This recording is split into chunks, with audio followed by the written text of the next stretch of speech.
Welcome back, folks. In this video lecture, I will talk about some of the math problems on the hypothesis testing.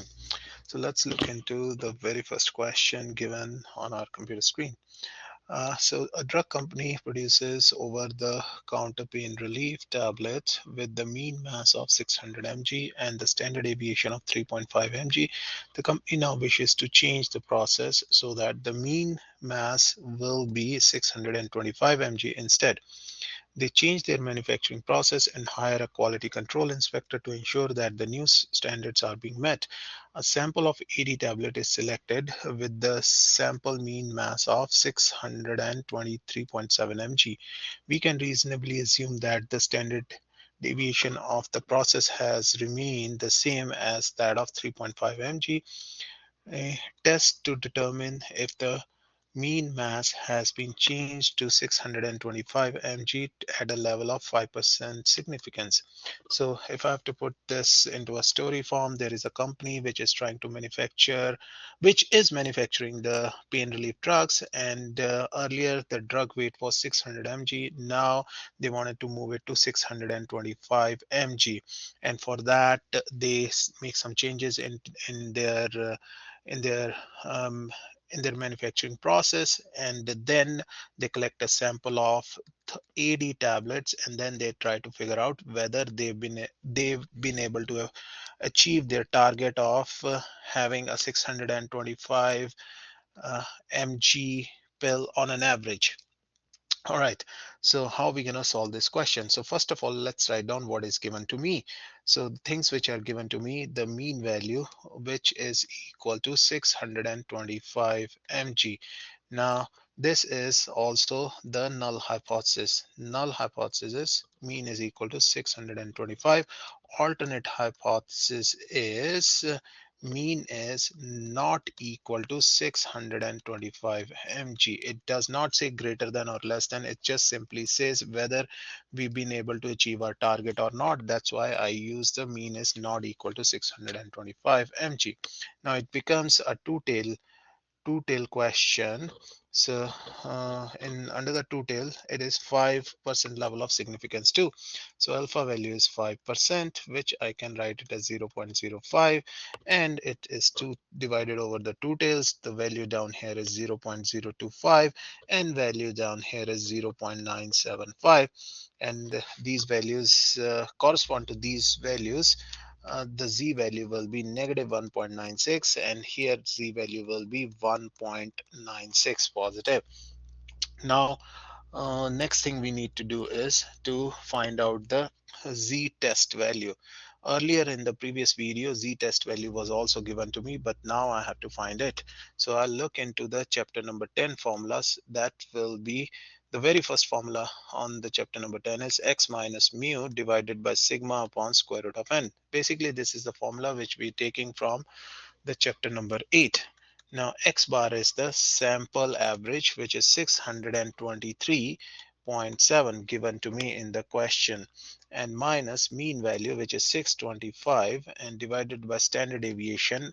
Well, standard deviation of population, sigma is the standard deviation of population, uh, which is 3.5 divided by square root of sample size, which is 80. And once I'm gonna do the math on this one, this is gonna give me z value as negative 3.32. Now I will see where this negative 3.32 will lie. So I can clearly see that negative 3.32 will lie on this side. So z equal to negative 3.32. So this means what? This means we have to reject the null hypothesis.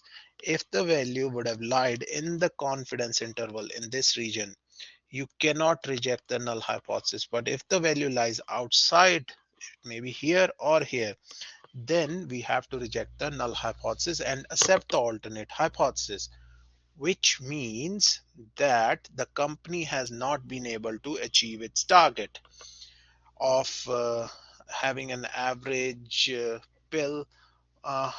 mean mass of 625 mg. Okay, that's how you're going to do it. Now, one more thing I wanted to talk about in this question is you were given the standard deviation of the population.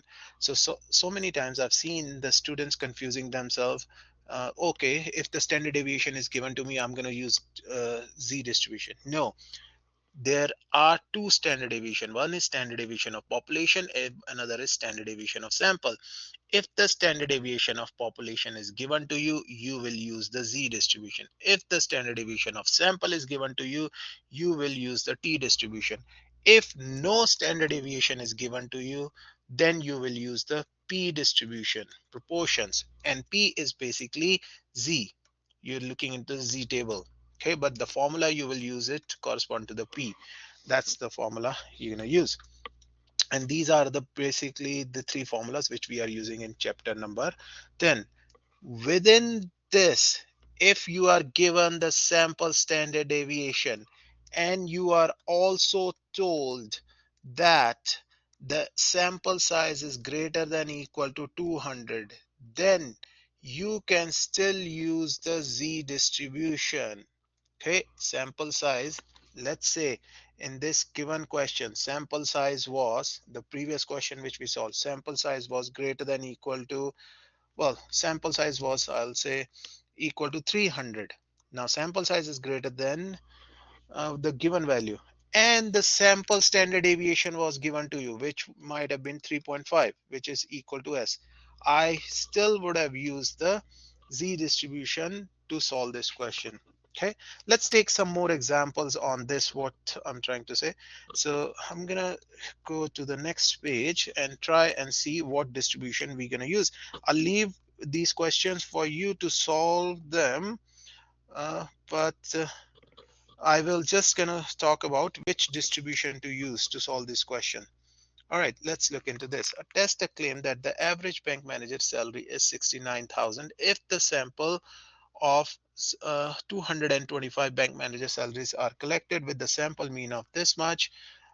A sample standard deviation is also given to me, and use the 5% level of significance. So now, first of all, I have to write the hypothesis. HO, which is mean salary, is equal to 69,450. And H1 alternate hypothesis will be this is not equal to. Okay, read the line carefully. Test the claim that bank manager salary is this if the sample is the sample of 225 people is collected. It's not saying greater than, less than.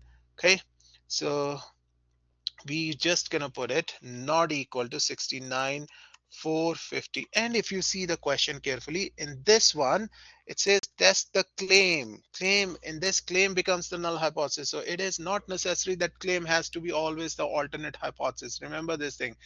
But the null hypothesis will always be equal to, you must write the null hypothesis equal to something. Okay, and here we wrote the alternate hypothesis not equal to that thing, and the sample size given to me is 225. And what else is given to me? Sample standard deviation, s value, is given to me, which is 11440. Now because the sample size is big, so in this question I can use the z distribution. So I'll turn to the z distribution, and this will be a two-tailed question. It will be like this, and down here it is 5% level of significance. This value is 0.025. This value is 0.975, and z value here is 1.96 negative. Z value here is positive 1.96, and based on that you will then use the formula z equal to x bar minus mu divided by sigma upon square root of n. Sigma is same as standard deviation because it is a big sample, so you can continue using the z distribution for this question. And then you will find the value from here by solving this question, whatever value you're going to find, and that value you will try to place it here or here, wherever it gets placed, and you're going to solve it that way. All right, so hopefully you were able to understand how to simplify this question. Now let's look into the next question. Test the claim that the average weight of the new SUV, weight of a new SUV is 1940 kg. If the sample of 296 vehicles is collected and the sample mean is this much, and has a sample standard deviation of this much, 1% level of significance, average is this much. So sample size of 296, okay, 1% level of significance, and we are not given greater than or less than, so it will be a two-tail question.